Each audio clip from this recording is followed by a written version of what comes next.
അകലങ്ങളിലെ നീലാകാശങ്ങളിൽ കവിതയുടെ ഇന്ദ്രനീലിമ കണ്ട മലയാളത്തിൻ്റെ സ്വന്തം കവി ശ്രീകുമാരൻ തമ്പി.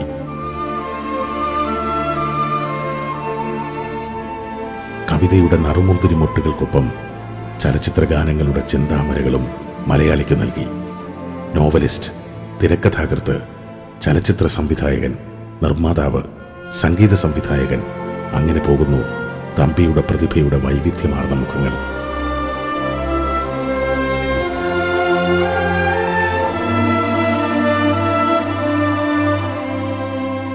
പ്രകൃതത്തിൽ മുൻകോപക്കാരനെങ്കിലും മനസ്സ് സ്നേഹത്തിൻ്റെ മുല്ലപ്പൂങ്കാവാണ്. ഒരു നിമിഷത്തിൻ്റെ നിർവൃതിയിൽ ആവണിത്തെന്നലാവുന്ന മനസ്സ്. ദുഃഖത്തിൻ്റെ ഉൽക്കകൾ മനസ്സിൽ പേറി നടക്കുന്ന ഈ മനുഷ്യൻ ഒരിക്കലിങ്ങനെ കുറിച്ചു: നഷ്ടസ്വപ്നങ്ങളെ, നിങ്ങൾ എനിക്കൊരു ദുഃഖസിംഹാസനം നൽകി. ഈ കവി മനസ്സിൽ നിന്ന് മുതിർന്ന ഗാനങ്ങൾ സുഖദുഃഖങ്ങളുടെ ഹൃദയത്തുമ്പത്തു വീണ ഹിമകണങ്ങളാവുന്നു.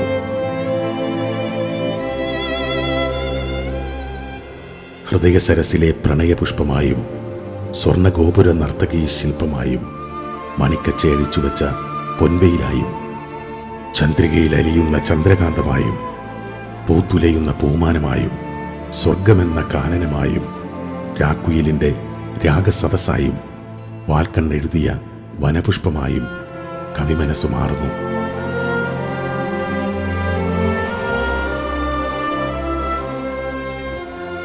ഇവിടെ വിടരുന്നത് കവിതയുടെ വർണ്ണരാജികളാണ്. ആത്മഹർഷത്തിൻ്റെ വർണ്ണമേഘങ്ങളാണ്. അനുരാഗത്തിൻ്റെ പവിഴത്തുരുത്തുകളാണ്. നൊമ്പരങ്ങളുടെ അഴിമുഖങ്ങളാണ്. ഓർമ്മയുടെ പഞ്ചമി ചന്ദ്രികയാണ്. കിലുങ്ങുന്ന കൊലുസിനേക്കാൾ പ്രിയതമയുടെ പരിഭവ പിണക്കങ്ങളിൽ സംഗീതം കണ്ട തമ്പിയുടെ മനസ്സിൽ വിടർന്ന കാവ്യകലയുടെ അക്ഷരശ്രീ അക്ഷയപാത്രമാകട്ടെ. തമ്പിയുടെ ഹൃദയ സരസിൽ വിടർന്ന കാവ്യപുഷ്പങ്ങളെ ഇനി പാട്ടിൻ്റെ പല്ലക്കിലെടുത്തു വയ്ക്കാം. ഇനിയും മലയാളിയുടെ മനസ്സിൽ ഈ കവിഹൃദയം ഇലഞ്ഞിപ്പൂമണമായി പടർന്നു കയറട്ടെ.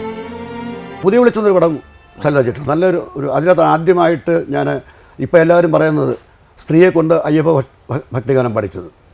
ആ സ്ത്രീകൾ അയ്യപ്പനെക്കുറിച്ച് പാടാൻ പാടില്ല എന്നൊരു, അയ്യപ്പ ബ്രഹ്മചാരിയാണ്, അതൊന്നും സ്ത്രീകൾ പാടാൻ പാടില്ല എന്ന് പറഞ്ഞു. ഞാൻ ആ ഡയറക്ടറെ പുതിയ വിളിച്ചു. ഞാനിത് മാറ്റി മനസ്സേദിൻ പൊന്നമ്പലം എന്ന് പറഞ്ഞ് സെൽദ ട്യൂൺ ചെയ്ത് ഒരു പാട്ട് ജാനിയും പാടിയിട്ടുണ്ടായിരുന്നു. അപ്പോൾ അതിനുശേഷം പിന്നെ ഇപ്പോൾ ചിത്രയുടെയൊക്കെ ഓഡിയോ കേസസ് ധാരാളം ഇറങ്ങുന്നുണ്ട്. ഇപ്പോൾ സ്ത്രീകൾ പാടി ധാരാളം പാട്ടുകൾ ഇറങ്ങിയിട്ടുണ്ട്. പക്ഷേ ആദ്യമായിട്ട് സിനിമയിൽ ഒരു സ്ത്രീ ഒരു അയ്യപ്പ കീർത്തനം പാടുന്നതിനകത്താണ്. ഇപ്പോൾ എനിക്കൊരു കാര്യം പറയാനുള്ളത്, എനിക്ക് ഇത്രയും നേരം ധൈര്യമായിട്ട് ഇപ്പോൾ തമിഴ് സാറിന് മുമ്പിൽ ഇപ്പോൾ ഞാനിരുന്ന് സംസാരിക്കുന്നു എന്നുള്ളതൊക്കെ സത്യമാണ്. പക്ഷേ സാറിനെ പേടിയാണ് ഉള്ളുകൊണ്ട് പണ്ട് പോലെ. പെട്ടെന്ന് ദേഷ്യം വരും സാർ. പക്ഷെ നമുക്കറിയാം ദേഷ്യം എന്ന് പറയുന്നത് സ്നേഹമുള്ളതുകൊണ്ടാണ് ദേഷ്യപ്പെടുന്നത് എന്നുള്ള അറിയാം.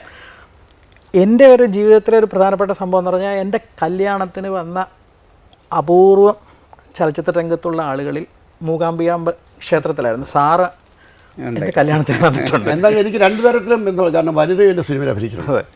ഞാൻ ഡയറക്റ്റ് ചെയ്ത സിനിമകളിൽ എൻ്റെ പ്രൊഡ്യൂസർ സിനിമ വനിത അഭിനയിച്ചിട്ടുണ്ട്. കൃഷ്ണനെ അഭിനയിച്ചിട്ടുണ്ട്. വേട്ടുമധുരം എൻ്റെ പടത്തിൽ എൻ്റെ മകൻ്റെ ജ്യേഷ്ഠനായിട്ട് അഭിനയിച്ചിട്ടുണ്ട്. വിളിച്ചു വിളി കേട്ട് അഭിനയിച്ചിട്ടുണ്ട്. കണ്ണൻ്റെ ബ്രദറായിട്ട് ഞാൻ അഭിനയിച്ചിട്ടുണ്ട്. ഇരട്ടിമധുരത്തിൽ എൻ്റെ മകൻ്റെ ജ്യേഷ്ഠൻ. പിന്നെ ഒരു കാര്യം കൂടി ഉണ്ട് സാർ, അത് വളരെ ലൈറ്റായിട്ട് പറയേണ്ടതാണോ എന്ന് എനിക്കറിയില്ല. കാരണം സാധാരണ കല്യാണം കഴിഞ്ഞ നടികളാണല്ലോ അഭിനയം നിർത്തുന്നത്. ഇത് എൻ്റെ കല്യാണത്തിന് തൊട്ട് മുമ്പ് അവസാനം ഞാൻ അഭിനയിച്ച സാറിൻ്റെ സിനിമയാണ് യുവജനോത്സവം. അതിനുശേഷം ഞാൻ സിനിമ അഭിനയിച്ചിട്ടില്ല. യുവജനോത്സവത്തിലെ നല്ലൊരു കഥാപാത്രം, നല്ലൊരു കഥാപാത്രം. അതിലൊരു പിന്നെ അഷ്ടപതി പാടിയിട്ടുണ്ട്. രവീന്ദ്രൻ മ്യൂസിക്കിൽ കൃഷ്ണൻ പാടിയിട്ടുണ്ട്. ഇപ്പോൾ നമ്മുടെ കൂടെയുള്ളത് LR ഈശ്വരി. അയല പൊരിച്ചതുണ്ട്, കരിമീൻ വറുത്തതുണ്ട്, അയല പൊരിച്ചതുണ്ട്, കരിമീൻ വറുത്തതുണ്ട്, കൊടംപുളിയിട്ട് വെച്ച നല്ല ചെമ്മീൻ കറിയുണ്ട്, തുമ്പപ്പൂ നിറമുള്ള ചെറുമണി ചോറുണ്ട്, തുമ്പപ്പൂ നിറമുള്ള ചെറുമണി ചോറുണ്ട്, ഉപ്പിലിട്ട മാങ്ങയുണ്ട്, ഉണ്ണാൻ വാ മച്ചുണൻ, ഉപ്പിലിട്ട മാങ്ങയുണ്ട്, ഉണ്ണാൻ വാ മച്ചുണനെ, അയല പൊരിച്ചതുണ്ട്, കരിമീൻ വറുത്തതുണ്ട്, കൊടംപുളിയിട്ട് വെച്ച നല്ല ചെമ്മീൻ കറിയുണ്ട്. ഇപ്പോൾ അർജുന മാഷ്, ദേവരാജ മാഷ്, സലീൽ ചൗധരി, ദക്ഷിണാമൂർത്തി, ഇനി അടുത്തത് MS വിശ്വനാഥൻ തമ്പി സാർ കോമ്പിനേഷനെ കുറിച്ചാണ്. എങ്ങനെയാണ് നിങ്ങൾ ഒരുമിക്കുന്നത്? ഞാനും വിശ്വേട്ടനും കൂടെ ഒരുമിക്കുന്നത് ലങ്കാദഹനം എന്ന പടത്തിലാണ്. അതും KP കൊട്ടാരക്കര നിർമ്മിച്ച സിനിമയാണ്, ശശികുമാർ സാർ സംവിധാനം ചെയ്ത. ലങ്കാദഹനത്തിലാണ് ആദ്യമായിട്ട് ഞങ്ങൾ ഒരുമിക്കുന്നത്. പക്ഷേ അതിനു മുമ്പ് തന്നെ വിശ്വേട്ടനെ എനിക്കറിയാം. എങ്ങനെയെന്ന് പറഞ്ഞു കഴിഞ്ഞാൽ ഞാൻ കുട്ടിക്കാലത്ത് മുതലേ പാട്ടുകൾ കേൾക്കുന്ന ആളാണ്. അപ്പോൾ വളരെ പണ്ട് എൻ്റെ കുട്ടിക്കാലത്ത് ലില്ലി എന്നൊരു പടം വന്നിട്ടുണ്ട്. ആ ലില്ലി മലയാള പടത്തിൽ സത്യനും BS സരോജ അഭിനയിച്ച പടമാണ്. അതിൽ വിശ്വനാഥ രാമൂർത്തിയാണ് മ്യൂസിക്. അത് വിശ്വേട്ടന് പോലും അറിയില്ല, ഓർമ്മയില്ല. ഇപ്പോൾ അടുത്ത കാലത്ത് പാലക്കാട്ട് സ്വരലയ വിശ്വേട്ടൻ ഒരു സ്വീകരണം കൊടുത്തിരുന്നു. അപ്പോൾ അതിൽ ഞാനാണ് വിശ്വേട്ടനെ കുറിച്ചുള്ള ഇൻഡയറക്റ്റ് സ്പീച്ച് ചെയ്തത്. അപ്പോൾ ഞാൻ ഈ പാട്ട് പാടിയപ്പോൾ വിശ്വേട്ടൻ അത്ഭുതപ്പെട്ടു പോയി. അത് ഈ പാട്ട്, അതിൽ ലില്ലി എന്ന പടത്തിലെ ഒരു പാട്ട് ഞാൻ പാടാം. ഓടി ഓടി ഓടി വന്നു ഒന്നാമൻ തിര വന്നു, ഒന്നാമൻ തിര തന്നിലുണ്ടൊരു പുന്നാര പുതുചന്ദ്രൻ, കണ്ടു കണ്ടു കണ്ടു വന്നു രണ്ടാമൻ തിര വന്നു, രണ്ടാമൻ തിര തന്നിലുണ്ടൊരു കണ്ടാമിന്നണ ചന്ദ്രൻ. ഇത് വിശ്വേട്ടൻ മലയാളത്തിൽ ആദ്യം ട്യൂൺ ചെയ്ത പാട്ടാണ്. ഇത് പാടിയത് ആരാണെന്ന് കേട്ടാൽ അത്ഭുതപ്പെടും. ഒരു കൊമേഡിയൻ പട്ടം സദനില്ലായിരുന്നു. പട്ടം സദനും പീലിയിലും കൂടെ ഈ പാട്ട് പാടിയിരിക്കും. അപ്പോൾ ഇത് ഞാൻ പാടി. അപ്പോൾ അത് ഓഡിയൻസ് ഭയങ്കരമായിട്ട് വിശ്വേട്ടൻ അന്തം വിട്ടു. വിശ്വേട്ടൻ ഇതൊക്കെ നീ എങ്ങനെ അറിഞ്ഞു, ഈ പാട്ടൊക്കെ എങ്ങനെ ഓർക്കുന്നു? അതായത് വിശ്വേട്ടൻ ആദ്യമായി മ്യൂസിക് ചെയ്ത പടം ശരിക്കും പറഞ്ഞാൽ മലയാള പടം തന്നെയാണ്, തമിഴ് പടമല്ല, ജനോബയാണ്. അത് ജനോബ എം ജി രാമേന്ദ്രൻ നായകനായി രചിച്ച ആദ്യത്തെ മലയാള ചിത്രവും തമിഴ് ചിത്രവും ഡബിൾ വെർഷനായിരുന്നു. തിരുവനന്തപുരത്തുകാരനായ EP ഈപ്പനാണ് പ്രൊഡ്യൂസ് ചെയ്തത്. കന്യാമറിയത്തിനെ കുറിച്ചുള്ള ഒരു പാട്ടാണ് ആദ്യമായിട്ട് മ്യൂസിക് ചെയ്തിരിക്കുന്നത്. ആ പാട്ട് ഞാൻ നമ്മുടെ പാടിയായിരുന്നു. അപ്പോൾ അത് കഴിഞ്ഞ് ലങ്കാധരൻ ചെയ്യുന്ന സമയത്ത് ഈ പറഞ്ഞതുമാതിരി തന്നെ ഇപ്പോൾ സലിതായുടെ കാര്യം പറഞ്ഞ പോലെ വിശ്വേട്ടൻ എന്നെ അറിഞ്ഞൂടാ, മറ്റേ അറിയാം, ഭാസ്കർ മാഷയും വയലാനറിയാം. അപ്പോൾ ഞങ്ങൾ ഏർക്കാട് വെച്ചിട്ടാണ്, ഏർക്കാടെന്ന് വിശ്വേട്ടൻ ഒരു വീടുണ്ടായിരുന്നു, ഏർക്കാട് മക്കളൊക്കെ അവിടെ പഠിക്കുകയായിരുന്നു. അപ്പോൾ ഏർക്കാട് വെച്ചാണ് കമ്പോസിങ് നടന്നത്. അപ്പോൾ അവിടെ ചെന്നപ്പോൾ എന്നോട് ചോദിച്ചു, ഞാൻ മെട്ട് തരാം, മെട്ടെന്ന് വെച്ചാൽ ട്യൂൺ, ഞാൻ മെട്ട് തരാം, മെട്ട് അനുസരിച്ച് എഴുതാമെന്ന് ചോദിച്ചു. അപ്പോൾ ഞാൻ പറഞ്ഞു മെട്ടനുസരിച്ച് എഴുതാം, പക്ഷേ അപ്പോൾ അതിനു മുമ്പ് ഞാൻ കനുഘോഷ് എന്ന് പറഞ്ഞിട്ട് ഒരാളിൻ്റെ സലീൽ ചൗധരിയുടെ അസോസിയേറ്റ് കനുഘോഷ് പടം ഞാൻ വർക്ക് ചെയ്തിട്ടുണ്ട്.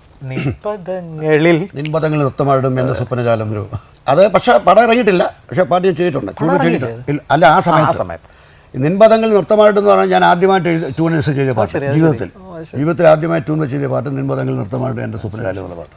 അപ്പോൾ അവിടെ ചെന്നപ്പോൾ ഞാൻ പറഞ്ഞു, മലയാളത്തിൽ നമുക്ക് കവിതയ്ക്ക് കുറച്ച് പ്രാധാന്യം കൊടുക്കുന്ന ഭാഷയാണ് മലയാളം. അപ്പോൾ പറഞ്ഞു എനിക്ക് മലയാളം ശരിക്കും അറിഞ്ഞൂടാ, ഞാൻ 3-4 ക്ലാസ് പഠിച്ചിട്ടുള്ളൂ. അപ്പോൾ മലയാളത്തിൽ എഴുതിയാൽ നീ പെരിയ ലെറ്ററിൽ എഴുതി കൊടുക്കില്ല, വലിയ അക്ഷരത്തിൽ എഴുതി തരാമെങ്കിൽ ഞാൻ നോക്കാമെന്ന് പറഞ്ഞു. അങ്ങനെ ഞാൻ ഒരു വലിയ കടലാസെടുത്ത് ഈശ്വരൻ ഒരിക്കൽ മാത്രം ഒരു വരി വളരെ വലുതായിട്ട്, വിരുന്നിന് പോയി രാജകൊട്ടാരത്തിൽ വിളിക്കാതെ, അങ്ങനെ എഴുതി. ആദ്യം അത് വിശ്വേട്ടന് അന്നത്തെ ഒരു തമിഴ് ടൈപ്പ് പാട്ടുണ്ട് വെച്ച് ഫാസ്റ്റ് നമ്പർ, ഈശ്വരൻ ഒരിക്കൽ വിരുന്നിനു പോയി രാജകൊട്ടാരത്തിൽ വിളിക്കാതെ, ഈ ടൈപ്പിലാണ് ചെയ്തത്. അപ്പോഴും ഞാൻ പറഞ്ഞു, ഞാൻ പറഞ്ഞില്ല, നമുക്ക് കുറച്ചുകൂടെ മലയാളത്തിൽ കുറച്ച് സ്ലോ മെലഡി പാട്ടുകളാണ് കൂടുതൽ ഇഷ്ടപ്പെടുന്നത്. அப்படியே മെലഡിയാണോ? അങ്ങനെയാണോ? അപ്പം തന്നെ ഇട്ടതാണ് ഇപ്പോൾ നമ്മൾ കേൾക്കുന്ന ഈശ്വരൻ ഒരിക്കൽ വിരുന്നിന് പോയി രാജകൊട്ടാരത്തിൽ വിളിക്കുക എന്നുള്ള പാട്ട് പെട്ടെന്ന് ഇട്ട പാട്ടാണ്. ശ്രീകുമാരൻ തമ്പി സാറിനെ ഞാൻ ആദ്യമായിട്ട് നേരിൽ കാണുന്നത് 86-ലാണെന്നാണ് എൻ്റെ ഓർമ്മ. പത്മരാജൻ സാറിൻ്റെ തൂവാന തുമ്പികൾ എന്ന സിനിമയുടെ ഗാനങ്ങളുമായി ബന്ധപ്പെട്ട പ്രവർത്തനങ്ങൾക്ക് ഞാൻ പെരുമ്പാവൂർ രവീന്ദ്രനാഥ്, മോഹൻ സിത്താര, ഞങ്ങൾ അതുപോലെ പത്മരാജൻ സാറും ഗാന്ധിമതി ബാലനും എല്ലാവരും പാം ഗ്രൂവ് ഹോട്ടലിൽ താമസിക്കുകയാണ്. അപ്പോൾ അവിടെ പാട്ട് എഴുതുവാനായിട്ട് തമ്പി സാറ് വരുന്നു.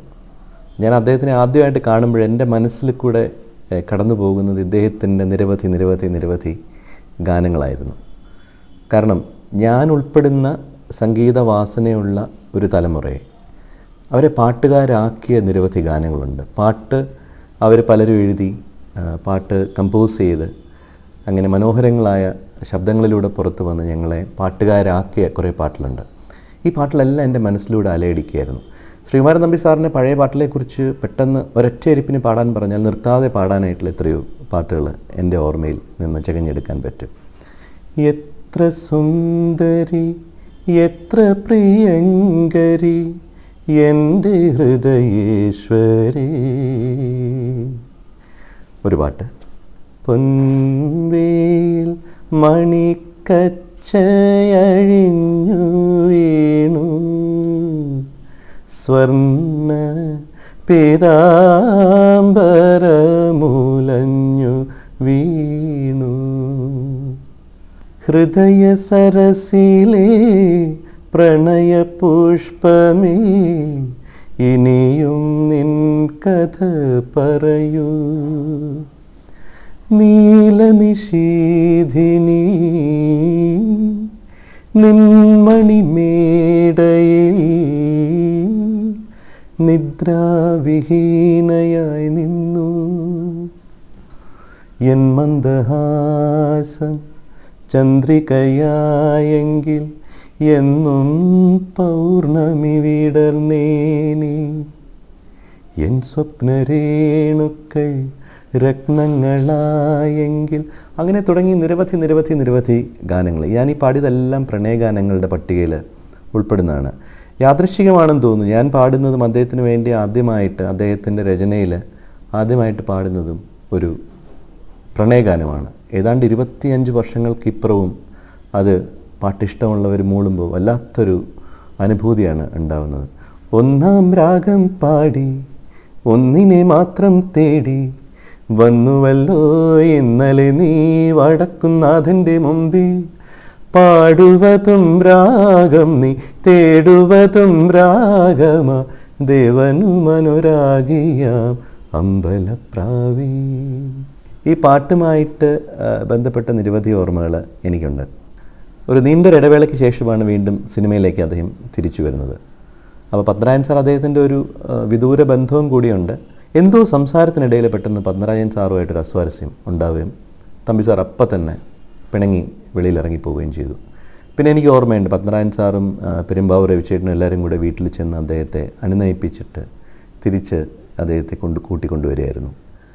അടുത്ത് ഞാൻ അദ്ദേഹത്തിന് പാടുന്ന ഗാനം എന്ന് പറയുന്നത് ഇളയരാജ സാറിൻ്റെ പത്മരാജൻ സാറിന് എന്ന സിനിമയിലെ ഉണരുമീ ഗാനം ഉരുകുമെന്നുള്ളം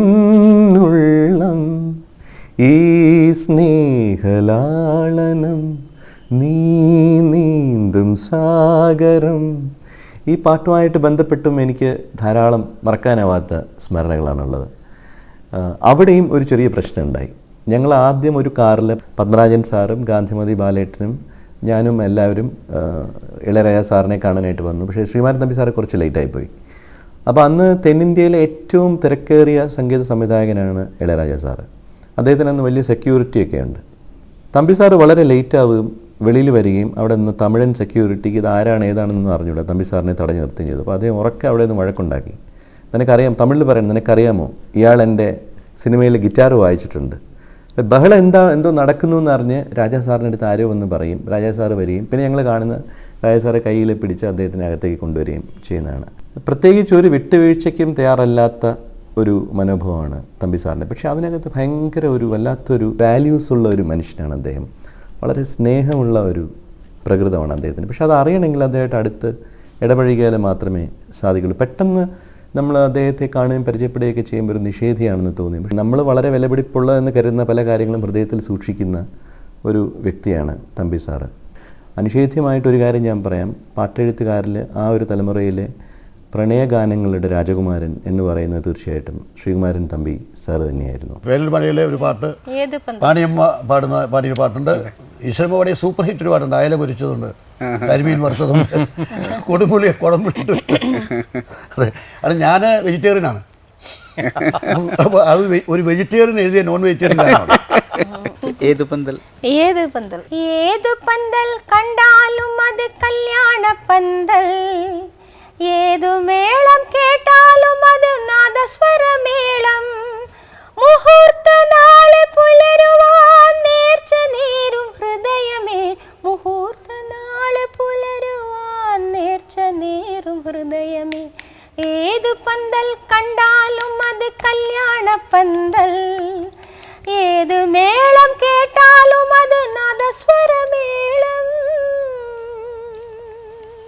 സ്വർണ്ണമായി പ്രൊഡ്യൂസ് ചെയ്ത സിംഹാസനത്തിൽ ജനിച്ചതാർക്ക് വേണ്ടി അറിയില്ലല്ലോ, ജീവിപ്പതാർക്ക് വേണ്ടി അറിയില്ലല്ലോ, ഓർത്താൽ ജീവിതം ഒരു ചെറിയ കാര്യം, ആർത്തി കാണിച്ചിട്ട് എന്ത് കാര്യം. പിന്നെ കാവാലം ചുണ്ടൻ വെള്ളം അതെ, കാവാലം ചുണ്ടൻ വെള്ളം അണിഞ്ഞൊരുങ്ങി, കായപ്പൂത്തിരകളാപ്പ് വിളി തുടങ്ങി. അത് പിന്നെ എന്നിട്ട് സെപ്റ്റംബറിൽ പൂത്ത പൂക്കൾ, എൻ്റെ സുപ്രാണ് ഏറ്റവും ഹിറ്റായിട്ടുള്ള പാട്ടാണ് വേനൊരു മഴയിലെ പാട്ട്. ലങ്കാതകടം കൂടെ പാടിയിട്ടുണ്ട്. ലങ്കാത്തിലെ പാട്ട് ശിലങ്കകളെ എൻ്റെ കിന്നര ഗായകൻ പാടിയിട്ടുണ്ട്. കിലുകിലെ ചിരിക്കും എൻ ചിലങ്കകളെ എൻ്റെ കിന്നര ഗായകൻ വരുമല്ലോ,